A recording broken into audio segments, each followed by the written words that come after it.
Pablo Picasso once stated, "We all know that art is not truth. Art is a lie that makes us realise truth." From painting and poetry to symphonies and sculpture, the arts bring beauty and illumination to some, confusion and frustration to others. But what is art? The idea of a work of art, created by an artist, did not truly exist before the Renaissance. And what value do the arts still have? Do they still make us realise the truth, or are they increasingly rarefied and obsolete in this digital, disposable age? With me to discuss the wide spectrum of the arts are Stephen Merchant, graduate of the University of Warwick and award-winning writer. Thank you so much for having me. And Karl Pilkington, a man with no qualifications, very little education, but who is now known the world over as a man with a head like a fucking orange. Alright.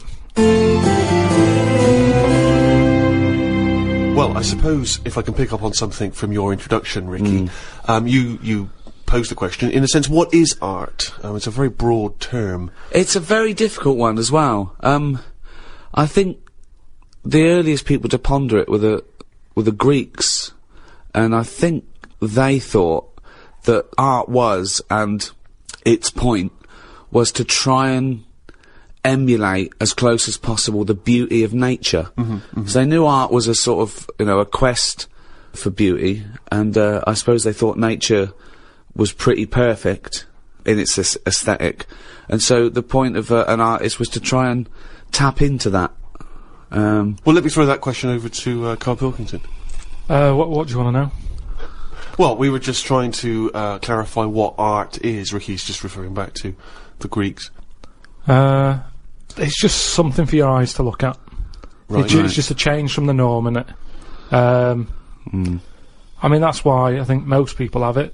But then, the problem is, I'd never buy a piece of art. I don't see the point in buying something, because I know that my eyes will get bored of it eventually. Right. So it's better to keep it in a museum, like a lot of places, a lot of museums keep the stuff, they rotate it, because people get sick of looking at it. They shift the art around, don't they? People go, I'm sick of that now. They move it around the world, let someone else's eyes look at it. Well, that's more to get everyone the chance to see it, as opposed to the people who looked at it once and now sick of it. Oh, not the shitting Mona Lisa again. No, but how many times can you look at the same thing? I think there's a snobbery with art. I think people do go, well, have you seen the new one at the Louvre? Oh, well, yeah, I think there should be a snobbery with art. Why? Because the world is full of idiots, and just because there's not safety in numbers with art, I think you should be a complete fascist when you're creating a work of art. I don't think it is open to utilitarian or democratic referendum. You end up with the X Factor winner that way. No, but that pleases the masses. That's what I'm saying. When there was a painting knocking about when I was a kid, right, called The Blue Boy. Yeah. Now every house had one, right? It turned out that it was just a bloke who had a load and he was flogging them to everyone. But the thing is, that sums up art to me. Someone's got a load, do you want one? Go on then, I've got a wall to fill. And they stick it on, it's not. No, what does that represent? Well, what's that going to bring to the room? It's just filling a gap. And that's what art is to me. It's filling a gap that would otherwise have now in it. But you're obsessed with the functionality of things. This is all you're ever obsessed with. What's its function? Things always need to get you from A to Z in some way. And art's not about that. Have you got much art in your house? Yes. Yeah. Because it gives me pleasure, and I don't get tired of it, I don't get bored of it. Do you look at it every day? Well, it's there, isn't it? It just adds but other things are there. Dust is there, but... Surprisingly, I've not compared I think art to dust as often as I perhaps should. But the thing about, and this I think may be intriguing to you, Damien Hirst, of course, is more of a conceptual artist like Tracy Emin, and a lot of what contemporary art does is followed on from a guy called Marcel Duchamp, who I'm sure you're familiar with. Now, he famously took a gentleman's white urinal like you'd find in a pub toilet, and he put it on its side, and he signed it with a fake name, and he put it in an art gallery. Now, he did that in about 1917, perhaps a bit later. It just annoys me, because there'll be snobby people who haven't got a clue, and they're looking at that and they go, oh yeah, see what he's trying to say. Well, that might make them think. They might. Damien Hirst, I don't feel angry with Damien Hirst really, because he's getting away with it. But why does that annoy you? Because it's people falling into the trap. Damien Hirst, before he dies, I bet he goes, what a laugh that was. I had everyone on. There's a very good point as well, because some people think that the greatest art form of the last 100 years is marketing. Yeah. Some people say that that is his art, that it's not good enough to do it. You've got to then get away with it. And if the point of art is to inflame, I don't think anything inflames people more than the discussion about whether something's art, or if someone's taking the piss, or if someone gets 50 million for something, do they deserve it? Is it worth a hospital? Well, what do you think? What do you think of the shark in a tank? I think I was blown away by it. I thought I'd never seen anything like it before. It was sort of spectacular because it is so huge and so vast, and to have put a shark, you know, in formaldehyde and to have hung it in an art gallery, it's very striking when you see it. Yeah, it's a remarkable achievement. But what is he? Is he an artist or a fishmonger? What he's done, anyone could have done what he did. Yes, but not everyone did it. He did it. This is an interesting point that you raise. It's the same old point you always raise. Not anyone could have done it. That's always the same point you make. Anyone could have done it. Karl, but they didn't do it. You could say the same about Michelangelo. Is he an artist or a painter and decorator? Well, it hasn't caught on, has it? Like the crying boy photograph. No one's having them in their house. No one's gone, oh, have you seen this? Have you seen the new trend, a shark in a tank? No one's got the room, no one wants it. And that, to me, shows you what's popular. At the end of the day, if everyone wants one, he's got to be good, hasn't it? But I think if people were given a chance to appreciate more sophisticated things, then they would. And I just think I think that's true in all walks of life. You know, it's an acquired taste, and the best things are an acquired taste. They really are.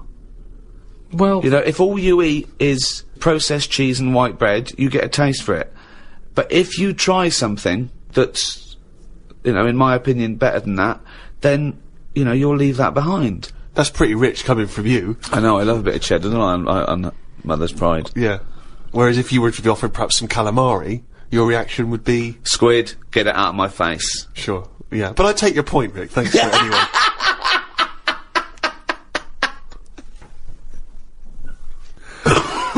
Calamari was an artist, by the way. I mean, I haven't got pictures in our flat because of that mirrored wall I've got. Yeah. Right? So, I mean, it's tiny. You've been in it. I've got windows on one wall, door to get in on the other, kitchen on the other, mirrored wall on the other. So there's no nowhere space for there. art. There's no space for art. I'm intrigued how you sit at home. Where's the sofa? At home. Yeah. Facing the mirror. So you sit looking at yourself all night? Yeah. As opposed to a painting? Yeah, but at least that changes each day. No, it doesn't. It does, the picture changes. No, it's not. It's round and miserable. Every fucking day. No, honestly. It's good to... Because you don't look at yourself otherwise. Especially me. I haven't got any hair to comb or anything. So I don't look in the mirror as much as the normal person. So, whereas now, I'm looking there every day. So you're sat at home staring at yourself? No, because the telly's in front of the mirror. But are you not distracted by yourself? Yeah, you do. When the adverts are on, you look up. And if Suzanne's sat next to me, I tend to talk to her through the mirror. What do you mean? So, why don't you look at her when you talk to her? Well, you don't have to turn your neck or anything. There's no neck usage going on. I can just look forward. I look at the telly, lift the eyes up, look in the mirror, look at me, look at her. What does she do? Look back at you we're in the used mirror. to it. There's nothing wrong with that. It's like there's more people in the room in a way. It's like, and they're further away. There's nothing odd about that. Why wouldn't you use... It doesn't matter. Sorry, remember, your eyes why wouldn't you talk to your girlfriend via a mirror all the time? Is that your question? Well, no, I think it's quite normal. If your head is facing a mirror where you can see everything in that room, remember, it's a small flat, I can see everything that's going on in there without moving my head. Stephen Hawking would be well happy. So I can look forward, she's sat next to me. If I'm watching the telly, I can say something. Now, she's getting the sound from me still, because she's sat close. Yeah. But yeah, we're further away, but things look better from a distance anyway.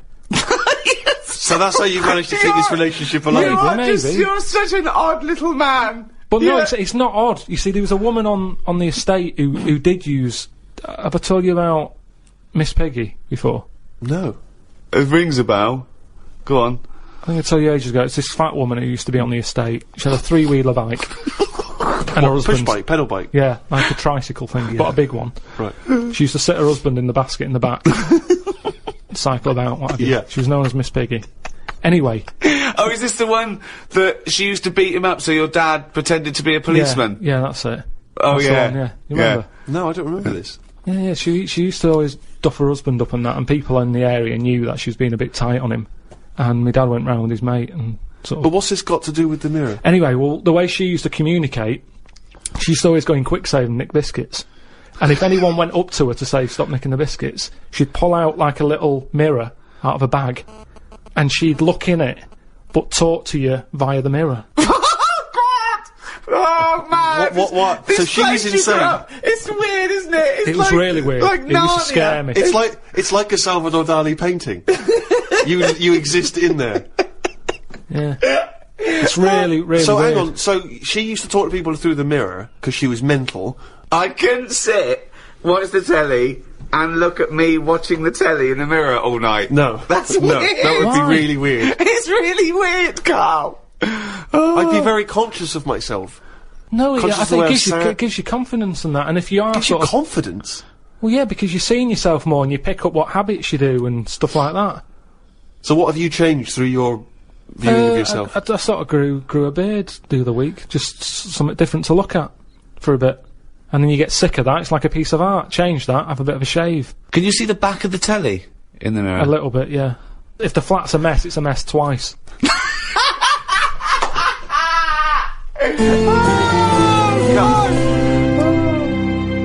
The earliest art, which we know, which we call cave paintings, they date back between 30 and 10,000 years BC. Even those people tried to brighten up their cave with a bit of art. So in many ways, they were more advanced than you. Yeah, but they didn't have a big mirror. I mean, if you're living in a cave, let's face it, you're not going to go mad if your kids start drawing, doodling on the cave wall, are you? Doesn't matter. Right. Brighten it up. But they always did the same thing. It was always a yak, wasn't it? Well, It was always a yak. Yeah, but they drew what they saw. I mean, yeah, I love the fact that 30,000 years ago they're being criticised for being a bit literal.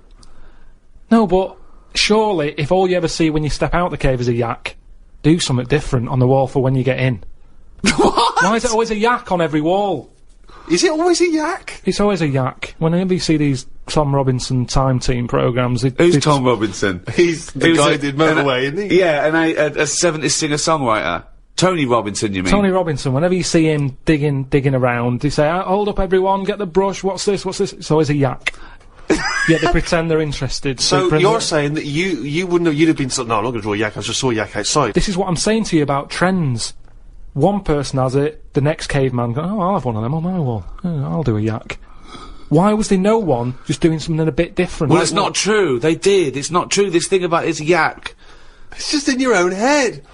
The programmes I've seen, I've been to Pompeii, where they had doodling on the walls, and that was all like knobs, tits and arse, all over the shop. Now, do that now, people go, that's a disgrace, rub that out, clean that, get it down. Whereas now, if you see one in Pompeii, they go, oh, look at that, look at the detail on that. Well, and yeah. that's what I'm saying, there's snobbery in art. It's the same knob. The knob has not changed. Yeah, but I imagine in 50,000 years' time, if they dig up, a cubicle and there's tits and arse, people will take pictures of it won't again. be. This is the interesting thing with the way we live now. We're cleaning stuff up constantly now. There's no almost no record of our time because we're getting rid of everything. We clean everything up. Everything's clean.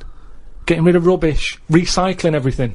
Well, that's a very good point. Is graffiti a valid art form? Some of it is. I think it is, yeah. I mean, we're not talking about the classic spunking dick, which is still, I mean, it's still great, isn't it? Well, I mean, if you see a lovely clean white wall and you see a spunking dick on it, you're gonna laugh. Always laugh. Do you add hair to the testicles when drawing the spunking dick? A few. The testicles. Because it's always clean. My testicles are always clean. Really? Yeah, I put, 4 or 5 bristles sticking out straight. See, I always thought that was a kind of common aversion. It looks like, mine looks like, I don't mean my real one, I mean my, your illustrative. Yeah. It looks like 2 gooseberries and Thunderbird 2. Do you add much detail, at the tip of the penis? No, it's a straightforward, it's dissecting across, just a line across, to show the helmet. Yep. Then one little line for the And the do eye. you tend to keep the same number of droplets coming out? Spunk droplets? I do 3, but I don't do the line. I actually do the little teardrop. The little teardrop droplets of spunk, yeah. And that is the spunking dick. As When I see was at school, it was referred to, and this may be specific to Bristol, it was referred to as the sacred. I've Why? just drawn a sacred. Oh, really? I don't know where the origin of that was. Some graffiti's funny. I I saw one in London. It just said, Rachel is a big-arsed, big-chinned cunt. Now, I think Rachel's going to see that and know, well, I'm the only big-arsed, big-chinned cunt round here. I don't know how big her chin was. Sure. I think of her chin maybe looking like the arse. Yeah. It's like the big arse like that, but maybe she couldn't see the last part of it because the chin was in the way. Rachel is and that's Now, all she where could was see. this graffiti written? It was in, near Centre Point. So, do you think someone was so angry with Rachel? Well, maybe Rachel nicked this woman's fella, Right. and she went out. Yeah, And and just scrawled put- that Yeah. in a lot of different places. I saw one that was something, I think it was back in Bristol, it was something like, Michael Peters is gay. And I always wondered if that was Michael Peters himself, who was having trouble coming out of the closet. Oh, yeah. And was just writing that in a number of different places. So that by the time he finally mentioned people, they went, oh yeah, I knew that anyway, I saw it in the toilet. Sculptures. What do you think of sculptures? I mean, because that's something that really is getting into the 3D world there, isn't it? No longer do you have to represent something as 3D. You can make something. You know, the statues are amazing, aren't they? They're clever, aren't they? I mean, they always look the same. Well, that's not true, is it? Because recently there was quite a controversial one, a huge one, in London. The pregnant thalidomide woman. What do you think of that? Oh, yeah, I saw that. Thoughts? I wouldn't have it in my house. Well, there wouldn't be room, because it would just be you, Suzanne, and a pregnant thalidomide watching telly. I don't know what he was trying to say. It's, Maybe she was saying, okay, we've had the human form. This is an example of the human form. yeah, but do you think she started off trying to do normal, and it was like, oh, I've chipped a bit off?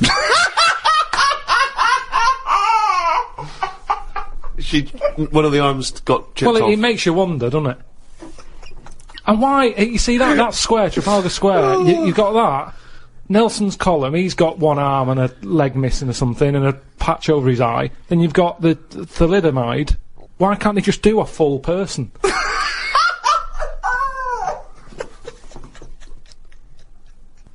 Well, that was what they saw. That was what the artist saw. It's about confronting us with certain preconceptions of what we expect of the human form, what we expect of sculpture. It's probably a little ironic comment as well on the famous Rodin. It's wrapped up with all kinds of ideas of maternity, of the human form, of what sculpture is. Why wouldn't you put that in a big public place? What about the subject? Did you think, who's that subject? Who is that woman? No, not really, because thalidomides are around, and we've all seen one. It's not like a shocking image. It's one of life's little things that it chucks out. There's some out there, so it's not shocking, is it? I don't understand what you mean. I think what I thought is, it just goes to show we're sort of running out of ideas. What do you think of people who are so angry at art they try and censor it, or they try and destroy it? Do you think art should ever be censored? It's where you put it. If it's in a gallery, then it doesn't have to be censored. If it's in Trafalgar Square, where everyone's wandering around having a nice time, you don't want a 12-foot cock. So it's all about where you put it. I think some art looks better because of where it is. Angel of the North, that's a bit of art, but it's a bit of a surprise, isn't it? You're driving along a miserable motorway. Yeah. Oh, what's that over there? Gives you something for your eyes to look at again. Motorways are the most boring place to drive. But you go, look, there's a bit of art over there. Yeah, but Stick that then Angel again, of the should you be North. looking at art when you're going at 70 miles an hour along a motorway? Well, yeah, because it's really big. You can keep your eye on it and Look in the mirror. it's not a problem. Wait till you go past it and look in the mirror like normal. So you like the Angel of the North? Because it's something in the middle of nothing. Right, but if you put it somewhere else... Stick it in Trafalgar Square, you'd go, oh, more clutter. Now, you've spoken Karl, about, you know, art and what impact does it have, blah, blah, blah. And as Ricky's just pointed out, of course, in some instances, art has been considered incredibly controversial, very provocative, and has been banned. Famously, one thinks of the Nazis banning and burning certain books, not all of which were just books, you know, criticising them. It was often artistic works, things which they felt were subversive in some sense, and you get that in many repressive regimes, where people's artistic work is not allowed to express the way they feel about something. Stalinist Russia, for instance, art there, literature, are not able to express its views because people see it as dangerous, as provocative. Well, yeah, the threat always comes from scholars, with, like, any dictatorship, you know, and they know that. But not just scholars writing, you know, scholarly texts, criticisms, but also people expressing themselves through poetry, through creativity. Well, yeah, things which are not direct. dangerous. Yeah. They can be abstract, and yet they can still be subversive. Yeah, but I think if it's done in a way that isn't just like a lunatic, they get away with it. Like a nice poem, some people would read it in a different light. I might read it and go, I don't even know what they're going on about there. So, as long as it's done clever, get away with it, don't they? So it makes the artist better. But that's not often not the case, that's what I'm saying. Often, in these regimes, these things are repressed. No, but there's always, like, code words and that you can use and they can't have you on it. Such as? I don't know. I'm not into that sort of work. Right, Well, so you've just made a statement there, but it's not backed up with any actual information. No, if you Well, do there it was in a good clever point way- there. No, there was a very good point there. The McCarthy era, where he was threatened by communism infiltrating the country, and he thought that entertainers might be a part of that, the conspiracy. It was a hotbed, and he made everyone come forward, writers, actors, say they're not a communist, and some people were out in the cold, and so people had to be a bit cleverer, like was it Arthur Miller, The Crucible? It's a metaphor. It's about witch hunts, but it's about the McCarthyism.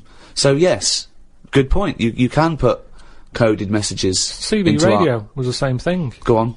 Well, it's all the codes. As long as you've got Okay, codes. well, I thought you had I mean, I was trying to make your point sort of more valid than it obviously No, was. but if you need to refer to CB radio, that's the obvious. Well, the that's obvious what I can justification. relate to. Sure. Yeah, we've done this. There's no point in CB radio. They go, how many candles are you burning? What? How old are you? 8. Okay, yeah. I mean, there's no point to those codes at all, you know. But this is in no way relatable to The Crucible. Why would you be talking about one of the most respected plays of the 20th century, and suddenly this, in your head, reminds you of CB radio? Just having this code going on that only certain people know how to break. Everyone knew it. No, it's pointless. Not back then. They didn't. Pointless. I remember we were shown the cartoon version of Animal Farm when we were about like 15, 16. We were discussing it afterwards about Napoleon. Oh yeah, great. Oh yeah, communism versus the poor proletariat and all this. And this bloke went, "You lot make me sick. It was just a nice film about some animals." Brilliant. Yeah. What's your take on that, Carl? No, go on. What's your point? Because you can see the irony there, can't you? I haven't seen it. No. If you want to do a serious point, don't use animals.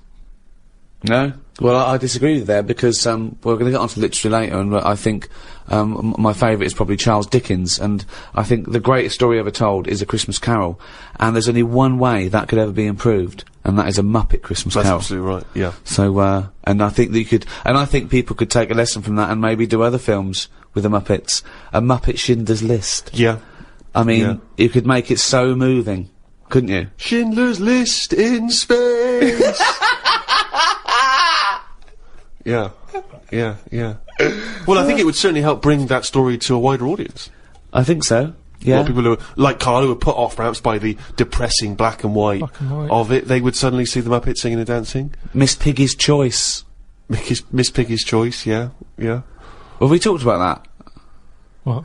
About things like that in art as well. Do you think that bringing something so serious to the masses, like films do, things like the Holocaust and like Sophie's Choice, where she has to choose which child lives and dies. Why does she have to pick? Well, because the Nazis were horrible, nasty, evil people. And which one did she pick? I don't think that's the point. I don't think that's the point. I love the idea that this is not a betting game. No, but I imagine this is like Deal No Deal. It's kind of, you're down to the last two. Which one you gonna go for?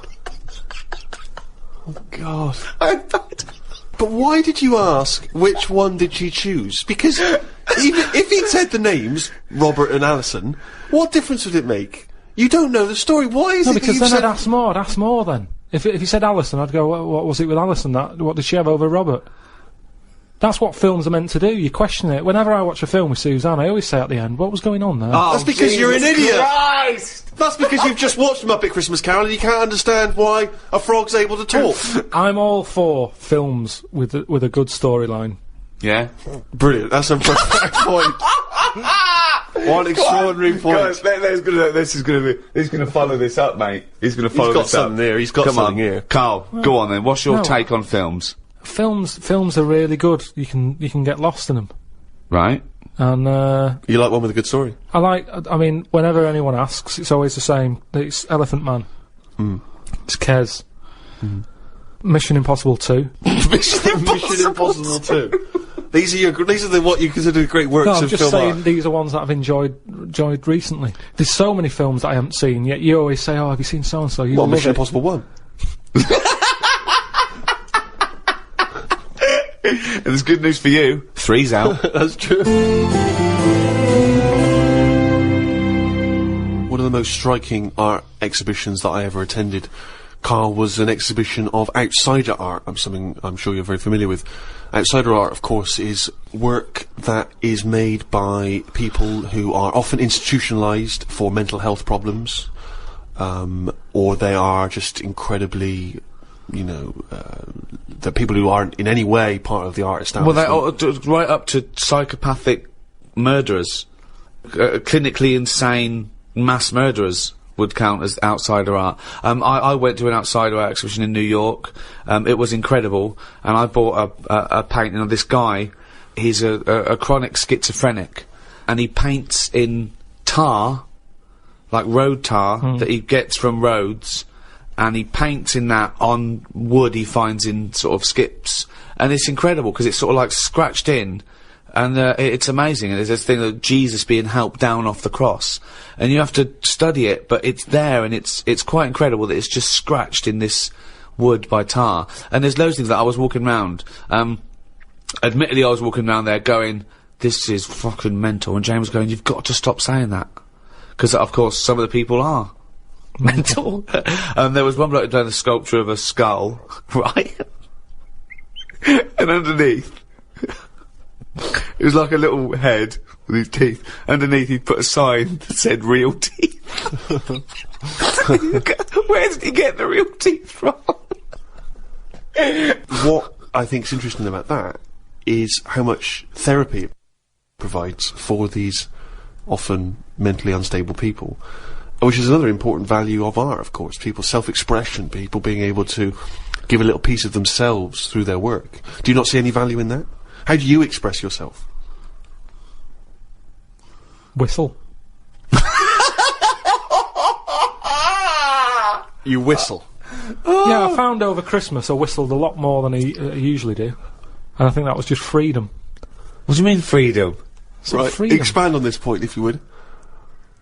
Well, that's what art is, isn't it? It's you being free of all the world's heaviness on your shoulders. See, that's a great quote, that. That's great, that. For art is freedom. I love that, because I think you've really hit on something there. Would you include the free of all the world's heaviness? Well, I know what you meant. I know what you meant there. Would you include that one in it? I mean, I would include the world's heaviness in my freedom. You know, some artists are attracted to the dark side, the heaviness of the world. But I just want to return to you whistling as your artistic expression of freedom. I mean, why did you find yourself whistling more? That's what was weird. So just take us through a typical day. When would the whistling begin? So this was that you spent Christmas down in Kent with Suzanne and her parents. Yeah. Yeah. Could I suggest something? Your freedom was thinking, I'm in my own place now, I'm going to annoy them. Well, it was mainly, it's when we were playing Scrabble. And they were taking ages to have their go, and couldn't have the radio on because the boiler affects the radio.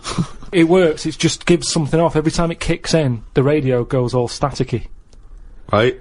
So I just was sort of supplying the soundtrack. I think you've really hit on something there. Would you include the free of all the world's heaviness? Well, I know what you meant. I know what you meant there. Would you include that one in it? I mean, I would include the world's heaviness in my freedom. You know, some artists are attracted to the dark side, the heaviness of the world. But I just want to return to you whistling as your artistic expression of freedom. I mean, why did you find yourself whistling more? That's what was weird. So just take us through a typical day. When would the whistling begin? So this was that you spent Christmas down in Kent with Suzanne and her parents. Yeah. Yeah. Could I suggest something? Your freedom was thinking, I'm in my own place now, I'm going to annoy them. Well, it was mainly, it's when we were playing Scrabble. Mm. And they were taking ages to have their go, and couldn't have the radio on because the boiler affects the radio. You got boiler problems down in Kent as well? It works, it just gives something off. Every time it kicks in, the radio goes all staticky. Right. So I just was sort of supplying the soundtrack. And what kind of things would you be whistling? It was like, I just sort of did a whistle medley. Mm. It was going from one thing to another. A Wedley. And a man was impressed. She was like, oh, you can whistle, can't you? I was going, yeah. And then she was saying, how loud can you go? I was just doing all different levels. Sorry, this sounds like a scene from One Flew Over the Cuckoo's Nest. The boiler's setting off the radio. I can whistle. Oh, you're good whistling, aren't you? Oh, let's grab out. Talk about outsider art. I love the fact that Karl's life is like living in a home when you're in your 80s. Yeah. But you felt that this was your way of expressing yourself. I just found it odd, because I don't whistle that much. I think just because I think I'm fed up most of the time when I'm in London. And you don't whistle when you're fed up. Whistling's a happy thing. You never get an angry man suddenly breaking into a Well, whistle. the people who aren't whistling are usually pissed off. But yeah, the bloke who's whistling, it's like, it's the least, he's the least annoyed person in the room when someone's whistling. Same as holding a drill. The only person that noise doesn't annoy is the bloke who's drilling. Everyone else wants to punch his face in. Same with whistling. Whistling, there's no point in whistling. No, there is. No, there's not. The only point to whistling is in a bloke's changing room. Everyone's whistling, going, I'm not looking at your cock. If I'm whistling, I can't be looking at your cock. Anything else, there's no calling a dog, maybe. Calling a dog. It changes the atmosphere. Yeah, it annoys everyone else. Dunno. I mean, our window cleaner was known as, like, you know, that's how you knew he was there. He always whistled. And in the end, he fell off his ladder, broke his front teeth. Oh. Retired. What, because he couldn't whistle? That was it. It was like, Well, yeah, he whistled all the time. Can't whistle, can't clean windows. It's a bit tragic. Could he take along a whistle? Just pop that in his mouth? Yeah, I suppose he could have done. I didn't think of that. What about a flute? Or a recorder? Not London's burning again. Fucking clean the windows and then fuck off. He didn't really think this through, did he? He retired at the age of 28. And his whole family were bankrupt. With no teeth. Yeah. And just a bucket and a squeegee. Why aren't you working, Dad? Because I can't whistle. I can't whistle anymore. And if the day you give up whistling is the day I give up window cleaning. So you never whistle? No. I can't really whistle very well. No. I don't whistle, but I can whistle better than that. What, you did this for hours on end while playing Scrabble? About 2 hours. 2 hours? Hell. Put my word down and then... Sorry, can we just hear that again? Can we hear it? So you were whistling after you had your go as well? Oh, yeah. Fucking hell, Karl. But hang on, let's just hear a bit. That is Karl's self-expression. That is his artistic self-expression right there. A name. No tune, no nothing.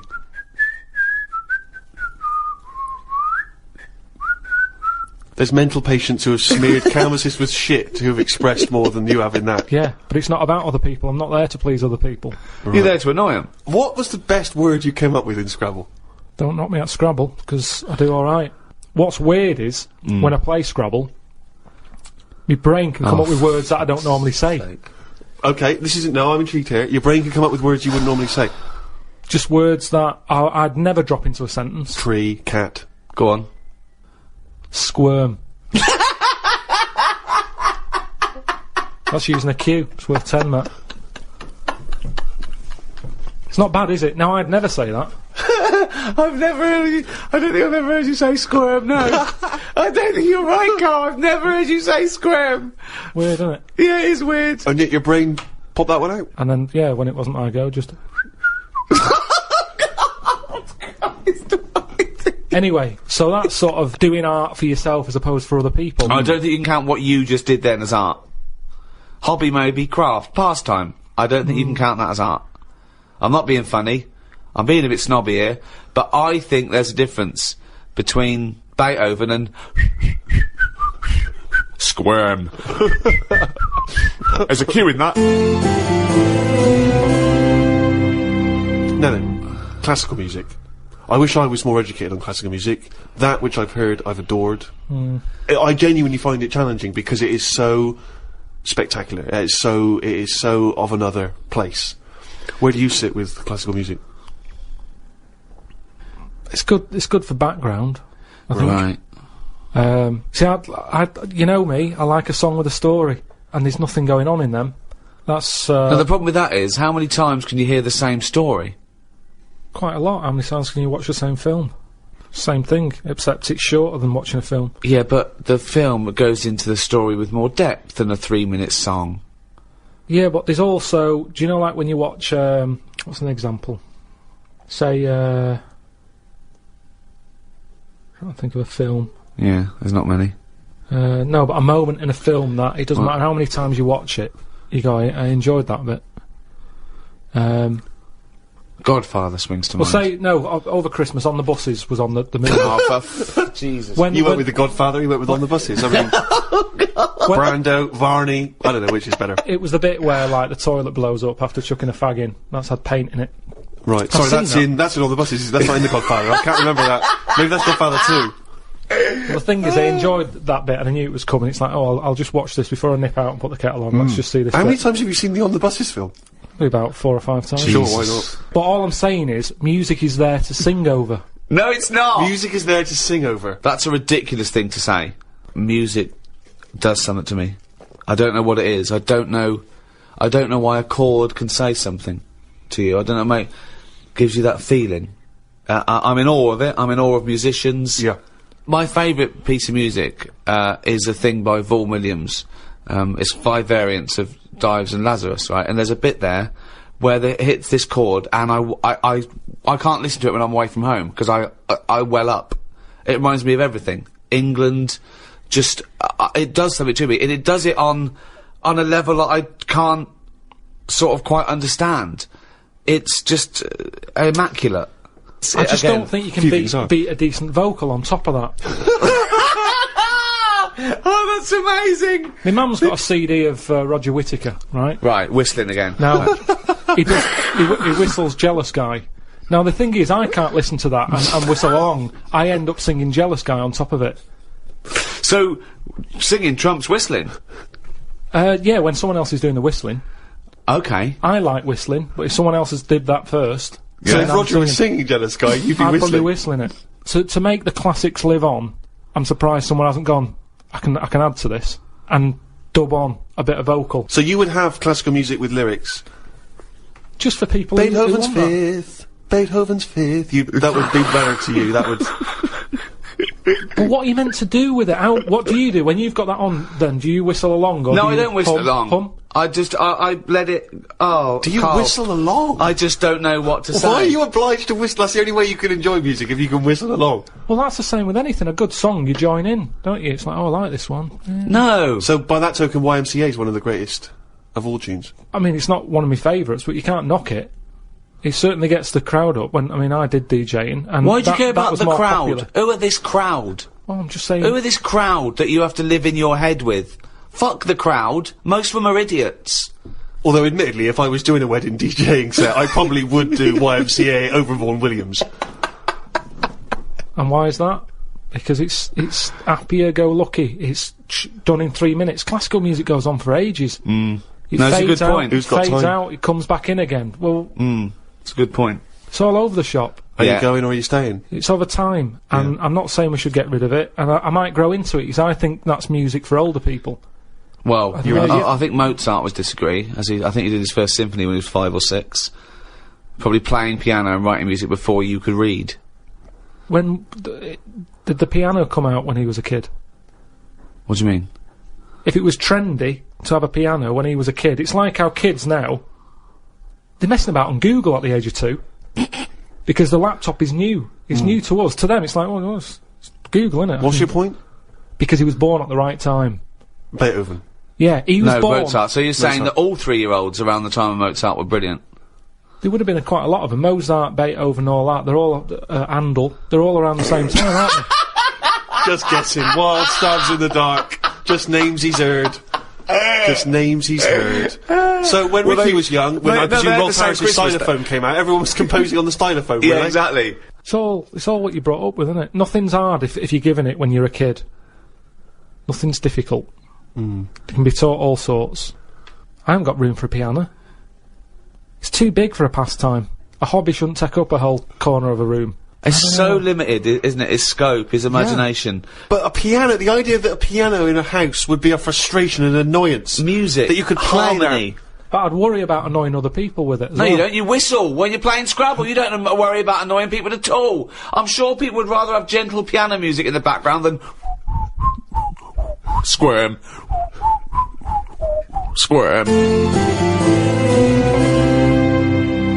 So, one of the earliest and most celebrated art forms that's, along with painting and music still going today, is the play. And, of course, the most famous and celebrated exponent of that is our very own William Shakespeare. Some say maybe the greatest literary genius in history. I'm not a fan. Right. And I'll tell you why I'm not a fan. One reason and one reason only. Sure. Nothing to do with the structure, his themes, fantastic. The pun. Right. Oh, I can't stand the pun. Yeah, but I mean, although Shakespeare did include a few puns in his work, I don't think you could...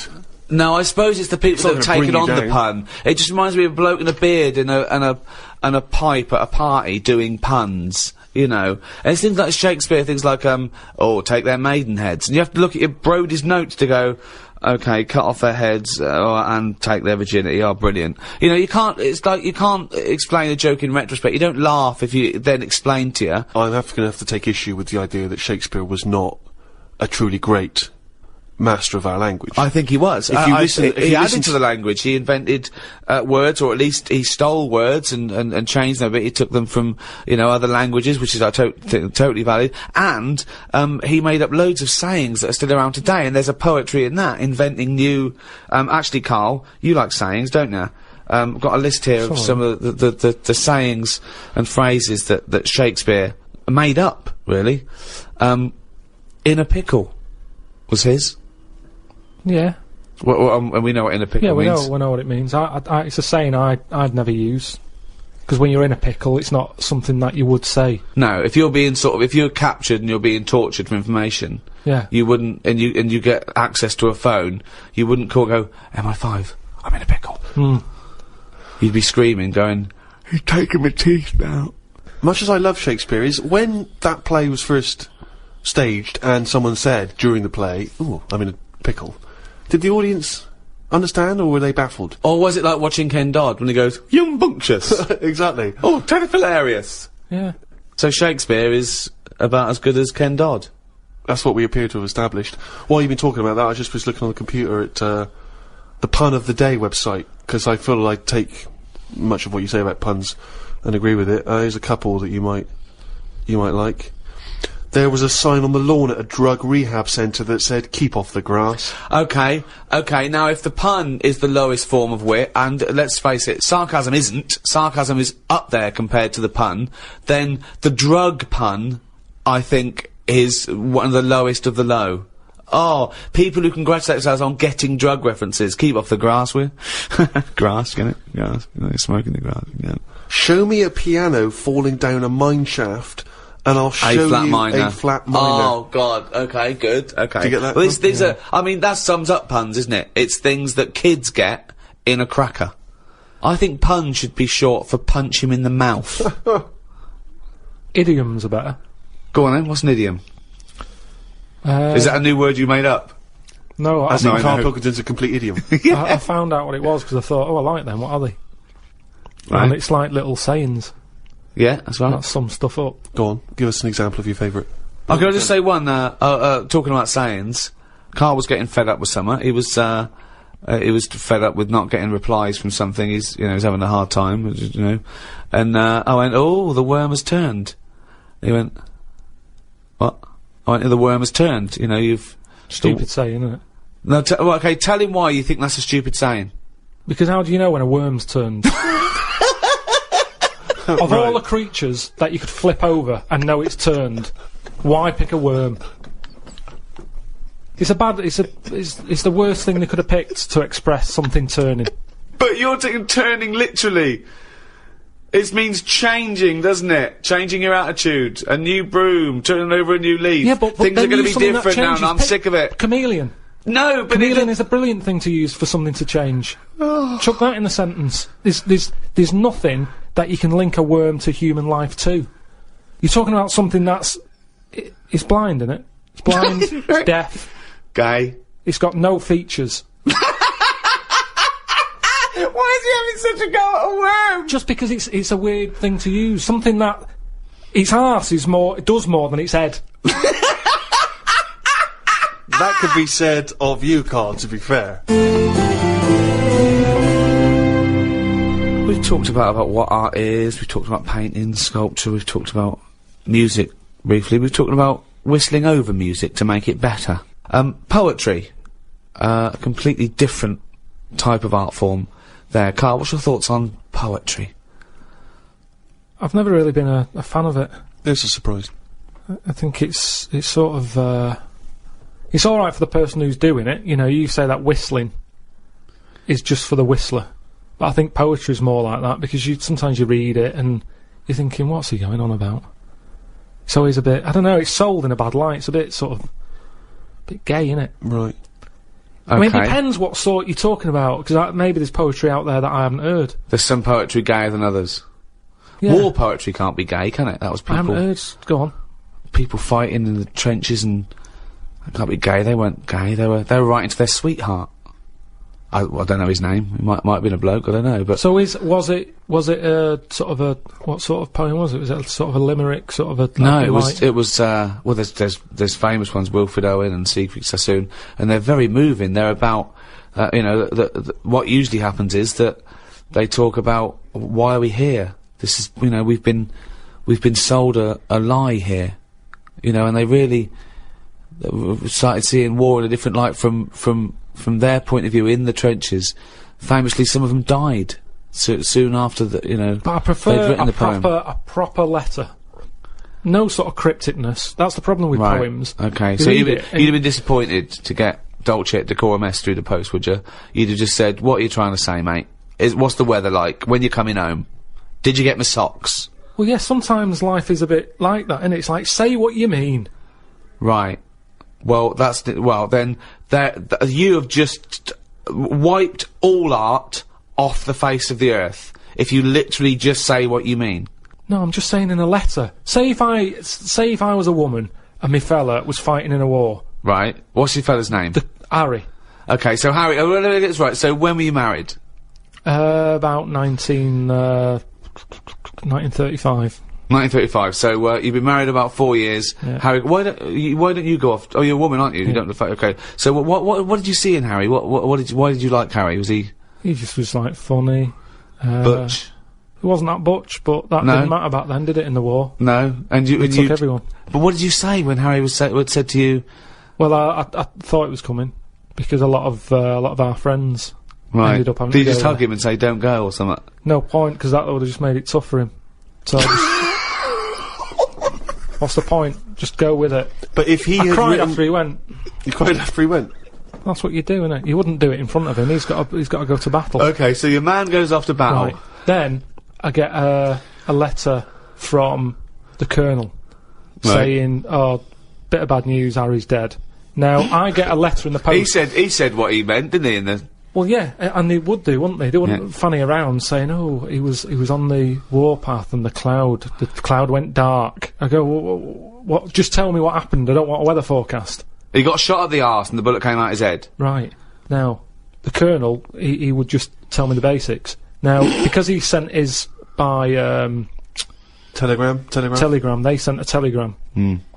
The letter I get from Harry has been stamped, so I get it late. Oh, okay. So I get a letter from Harry after he's died. Yeah. Right, and you know he's dead. I know he's dead, so I get Right. this letter with his handwriting on. I'm devastated because I was just getting over his death. Yeah. It's all brought back to me when this letter drops through the post. Well, yeah, 3 Right. days and you're pretty much over it. It's Yeah. his handwriting. Yeah? Oh, God, what's this? What's Now he I written? open it, Yeah. and instead of saying, things are bad here, socks are damp, you know, everything's grim, it's cold, I'm sick of it, there's a poem. It wouldn't feel like it was from Harry.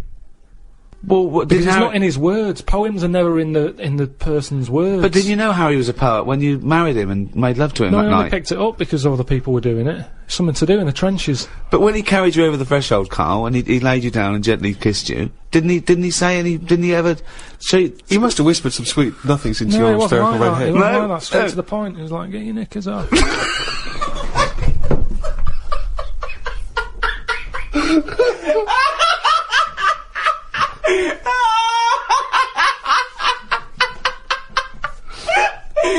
That's one of the weirdest fucking scenarios I've ever heard. Why the fuck was the telegram coming before the letter? So specific. It wasn't like Harry. The fuck's Harry? Oh God! Oh God! Oh God! There are a few things gayer than poetry, though. I want to throw one into the pot. The continental breakfast. Oh. The continental breakfast. That annoys me when I see it. Who orders that? If you've got the choice of eggs, beans, burger, chips, sausages, Bacon. all that, you've paid for it already. If I was a waiter and someone said, what do you want for breakfast, mate? And the bloke went, oh, I just have a little bit of grapefruit juice and a croissant. I go, do you? Do you want some cum on that? Or you can go back to the hotel and suck a cock? Yeah. So, No, I'm with you there. What else is gayer than poetry? I remember when I was at school once, right? The worst thing you could be growing up was gay. Yeah. In school. It was the worst thing. It was and, I remember I was about 14, 15, I was talking to this bloke, I talk about him on my stand-up, David Beasley. He's the one that said if you get captured by cannibals, they show you pornographic pictures when you're in the pot, so you get an erection and there's more meat to go around, so he was an idiot. He made Karl look smart. Wow. Really. Wow. He said, you know that thing that kids always do, what would you rather be, blind or deaf? Yeah. We did that, and we discussed that for a while, and he went, what would you rather be, blind or queer? And I went, well, I'd rather be gay, because... Still got all your sights, yeah. And he went, oh, would you? I went, well, yeah. Well, rather than be blind. I said, yeah. I said, also, if you were gay, you'd like being gay. He went, I wouldn't. I went, no, you would. I said, if you were gay, you would like being gay. He went, I wouldn't, Gervais. Sounds like you would. I went, well, if I was gay, I would like being gay. He went, well, I wouldn't. And he looked at me accusingly, and I went, no, nor would I, but gays would. Which made no sense at all. Right, yeah. Just the idea, but this is just like such a stonewall that I'd rather be anything than gay. Yeah. Karl, thoughts, blind or gay? This is about art, is it?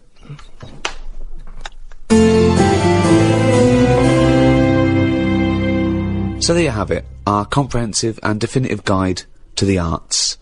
Next in this series is philosophy. Well, I'm looking forward to that one enormously, Rick, because of course you have a honours degree from the University of London in philosophy. Yes, but I predict that one will also be as big a load of bollocks as all the others we've done. Thank you. Just to remind you that you can still get the Ricky Gervais Guide to Medicine, the Ricky Gervais Guide to Natural History, and now, of course, the Ricky Gervais Guide to the Arts. Philosophy is the science which considers truth. So said Aristotle, one of the great forefathers of Western philosophy. In its attempt to seek out the truths and principles of human existence, philosophy must answer questions of beauty, of justice, of language, indeed, of the mind itself. To help me consider some of the core concepts and presumptions of philosophical inquiry, I'm joined by Stephen Merchant, graduate of the University of Warwick, an award-winning writer. It's a pleasure to be here. And Karl Pilkington, a man with no education, didn't really go to school, no awards, head like a fucking orange, you know the twat. Right.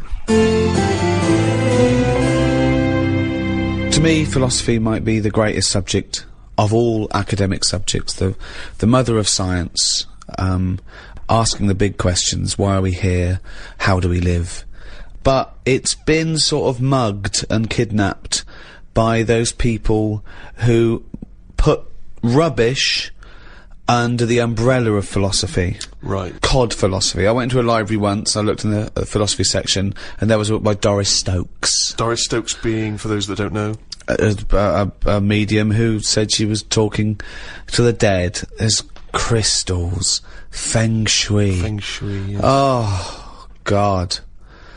The interesting thing about Feng Shui is how, I remember someone came into an office I was working in once and she said, you're going to need crystal here above the lavatory to get all the negative chi out of the cistern. And she said, this crystal is £25.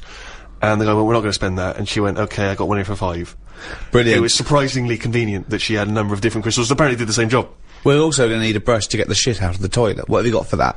Yeah, there's a lot of that twaddle. There was a woman I remember once, I used to do a radio show on the BBC World Service, and she came in and she could tell from the coloured liquids that you chose, from a big selection of coloured liquids, she could tell a lot about your personality from that. So I picked up about 3 or 4, and she looked at them and I chose like a blue one, just arbitrary, and she looked at me and she said, okay, I get the sense that you like to communicate with people, but on a global level. And you were working for the World Service. As we spoke, we were broadcasting on the World Service. I don't know where, I mean, she just read it from the liquids. As a novice, one of the key catchphrases, if you like, of philosophy, and one that's always intrigued and confused me a little, is the famous René Descartes quote, I think, therefore I am. A lot of people think of that as the epitome, in a way, of a philosophical statement. First thing we ever did, I think, at degree level, and it's the one thing I'd already heard of. It's one of those things that sort of filters down, cogito ergo sum, as you say, I think, therefore I am, when Descartes was pondering his existence. Just before we get to his conclusion, Karl, how do you know this isn't a dream?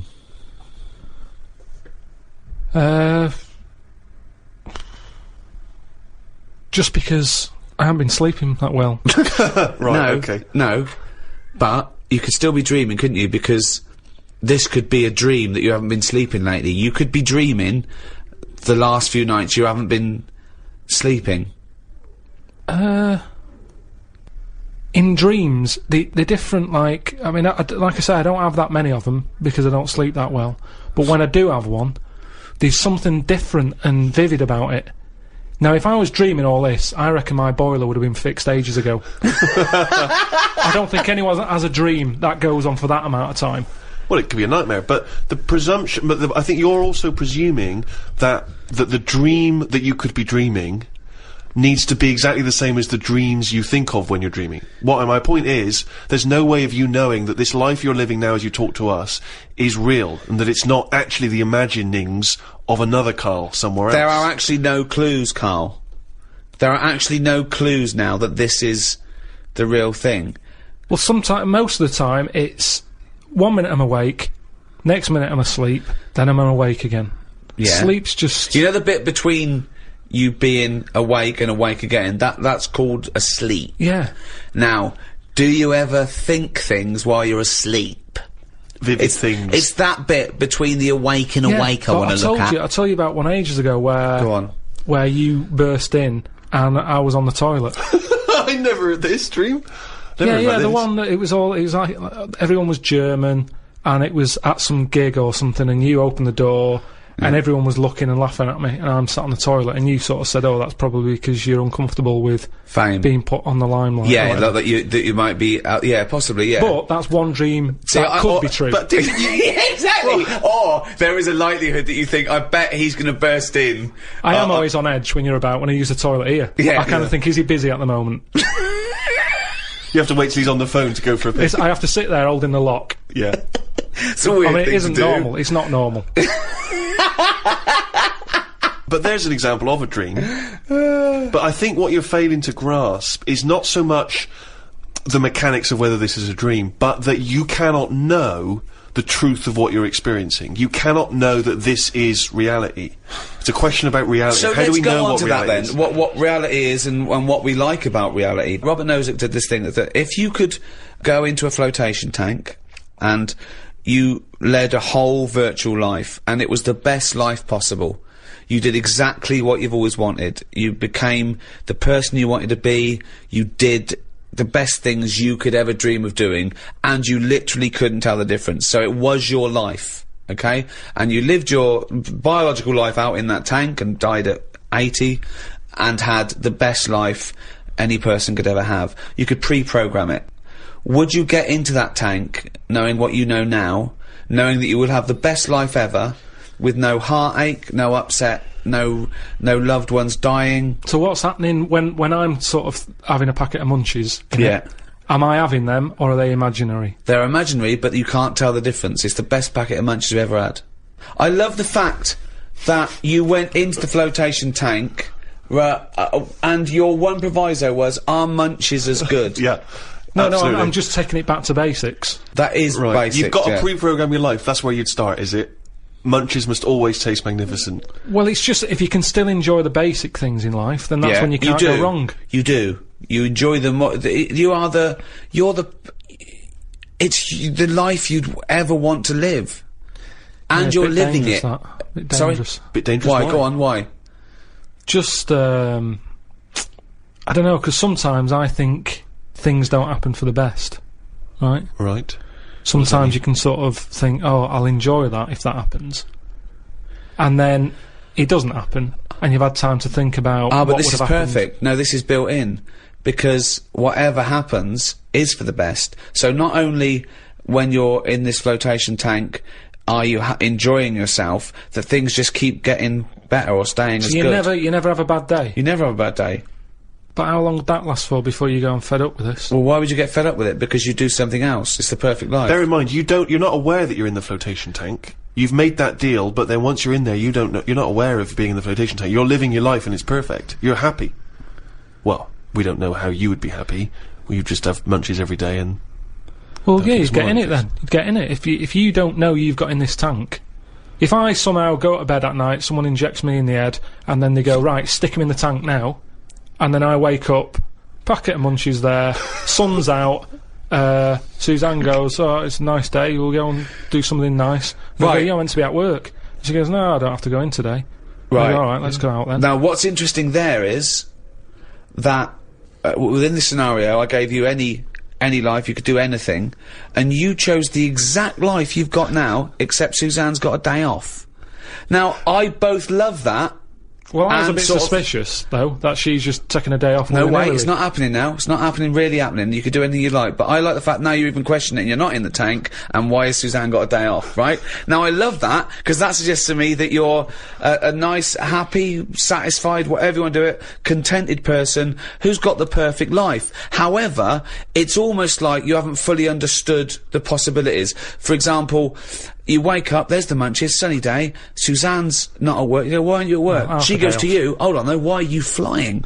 And you go, I just can. But you hadn't even thought that maybe you could fly, or swim, or hold your breath. You just could have some munchies for breakfast. Hang on a minute, this is day one. Oh, okay. When you go on holiday, yeah, like I said before, you don't turn up and go, right, it's 1 o'clock, jet ski for half an hour, bungee jump in 40 minutes after that, let's have a nice roti, and, you know, try a little cocktail. And what do you do? What do you do when you arrive there? When you get there, the fella takes your case to the room. Right. You have that panic of, am I going to give him too much money? I don't know the currency well enough yet, I don't know how much More things information are. than we asked for. Yeah. And the most mundane scenario I've ever heard. No, but this is what happens in real life. Yeah. Right, okay. So you have that scenario. You go, right, where's my shorts? You get them on. You go out and have a wander. In the case, you have a wander round to know where everything is. The Car shop, park you did the once. shop, you know, how close the beach is. Yeah. Is it busy? Yeah. Okay, you're just telling us what happens when you go on holiday. What's your point? Okay. Because you don't want fun all in one go. You want to build to it, because that's sometimes part of it. Right. Yeah. Right. Okay. So anticipation. Yeah. Good. Yeah. Yeah. That little bit. Yeah. It's about things taking time, innit? Then looking back at the journey and going, how did I get here? Okay. Well, Right. can I ask a question? Because sorry, what I'm fascinated to know is if you decided to sign up to the float tank idea. Okay, you can design your perfect life. But I prefer not to know I'm doing it. No, you don't know. won't. But I You want to won't ask know. this question. Imagine Ricky and I are the doctors, okay? We can put you in this tank. All we need to know from you now is what your perfect life is. And we're going to program it in the computer. You're going to wake up tomorrow. You won't know this conversation's happened. You'll have the perfect life. What, if you don't mind, we're going to take notes now. What is the perfect life? You're still obviously living with Suzanne. We've got but munches. What else? We've got munches and we've got sunshine. But what else would you like in your magical life your ultimate life? I think I prefer... Hair? No, because then I'd know it's not real. No, you would wouldn't never know. It just came back.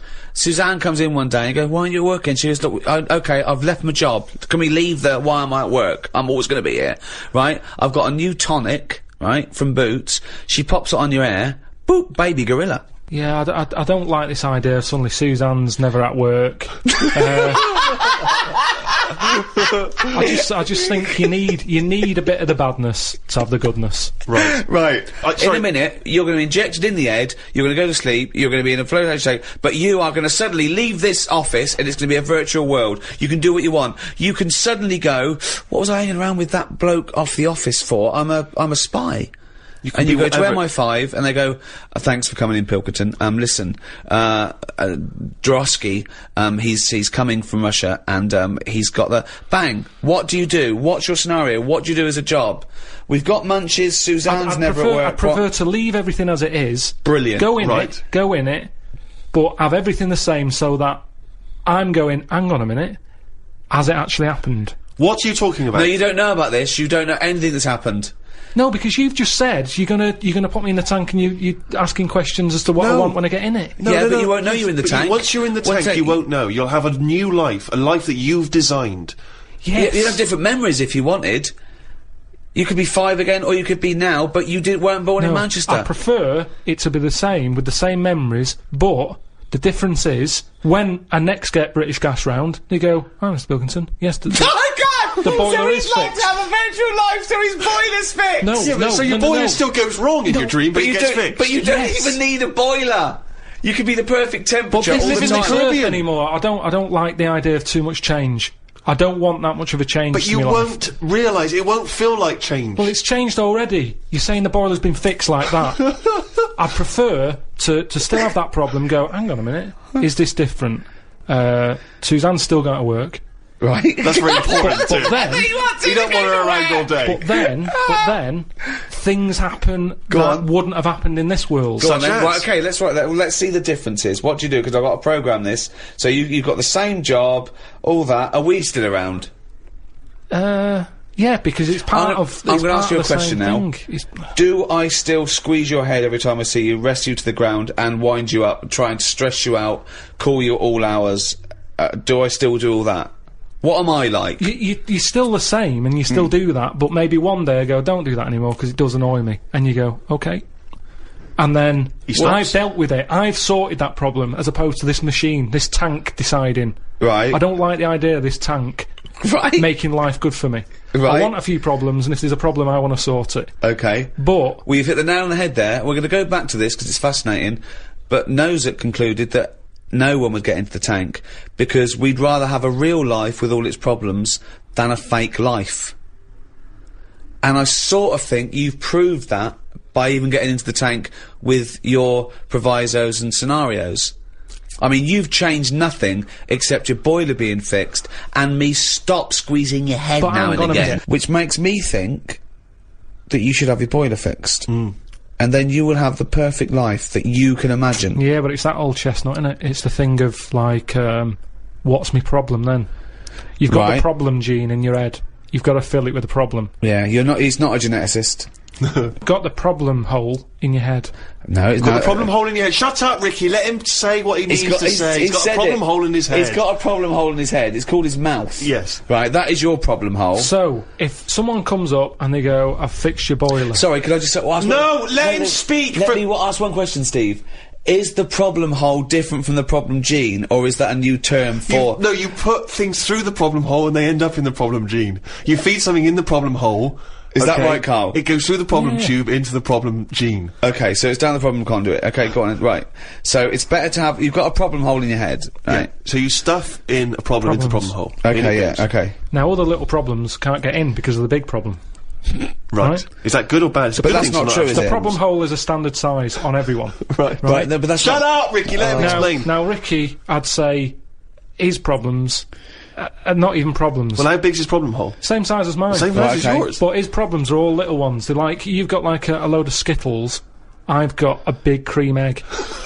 Right, but why... Shut up! Let him but- speak. but He's I've just got- expanding on his idea. Why But do what you is keep his interrupting? problem? What is your problem that's so Okay. big compared to my little Skittles? Loads of problems. You get stressed out about things that I'm like, what's up with you?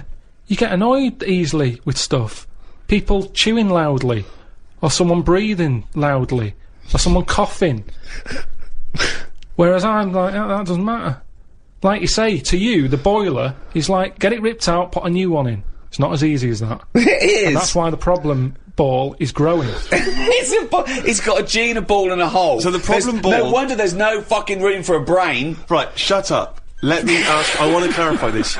The problem ball exists in life. It gets bigger and bigger and bigger. It has to go through the problem hole, down the problem tube, into And the bounce problem tube. into the problem tube. Right, now then. So you've got the problem ball. Everyone's problem hole is the same size. Everyone's. Okay. But some people's problems are smaller, so they can slip straight into the problem hole. I've got a question, Stephen. Wait. And listen, has anyone got a pair of problem balls? Or is it always just...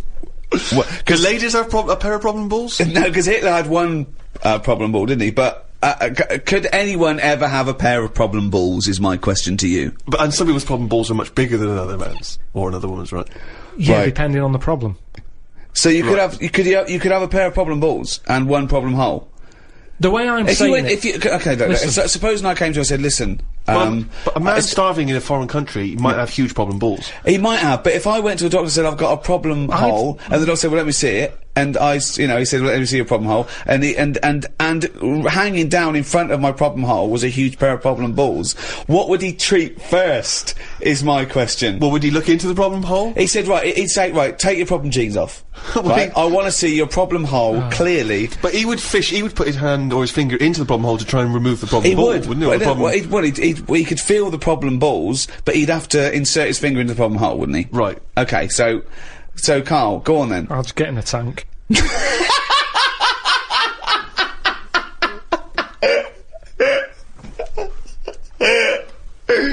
Oh,